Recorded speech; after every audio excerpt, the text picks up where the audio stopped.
So I think I have the last story, which I'm really sorry, everybody. This is a somber note, but this is definitely worth mentioning. Joyce Brabner, who is a pioneer nonfiction comics writer, um, unfortunately has passed away. She was 72.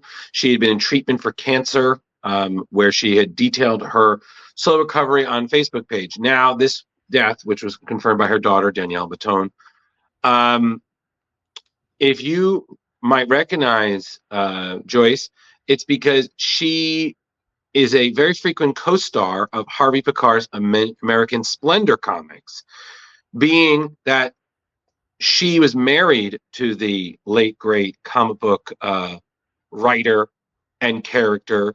And as we, for those who don't remember, American Splendor was a extremely honest autobiographical comic about Pekar's life as a filing clerk at the VA. This is drawn by various artists throughout time, and she, being his wife, became a character in the series, and even co-wrote our Cancer Year, which was his battle with lymphoma. It was drawn by Frank Stack. So in 2003, when they did the American Splendor movie, where Harvey was played by the great Paul Giamatti, she was portrayed by Hope Davis, where I believe in the movie she might have even appeared as herself.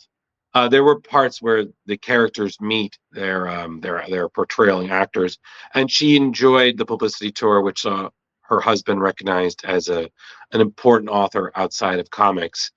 Now, she did, of course, contribute a lot to American Splendor, but she also did some other notable nonfiction work. She did Real War Stories, which was a collection of stories with Brian Bolland, the late great Denny O'Neil, which was in conjunction with the Central Committee for Conscientious Objectors and Citizen Soldier. Her most important work was in 1989 when she did Brought to Light, which was a collaboration by the great Alan Moore and the also equally great Bill Sienkiewicz, which investigated the CIA's involvement in the Iran-Contra affair, which was produced in collaboration with the Tristic Institute. This book, for those who don't know, won several awards, but caused quite a bit of controversy when it was published. So following her husband Harvey's death in 2010, she not only continued to represent his legacy, but she also continued to work on comic projects, including contributions to strip aids, animal rights comics, the anthology The Beats. Her second Avenue caper, When Goodfellas, Divas, and Dealers Plotted Against the Plague, which was illustrated by Mark Zingarelli in 2014, won the Lambda Literary Award for LGBT graphic novel. So essentially, everybody, her presence in comics and whatnot is definitely missed. She was quite a character, but from what I understand, based on what was written of her, she was very strong, very opinionated, caustic but kind-hearted, and was a crusader for the truth.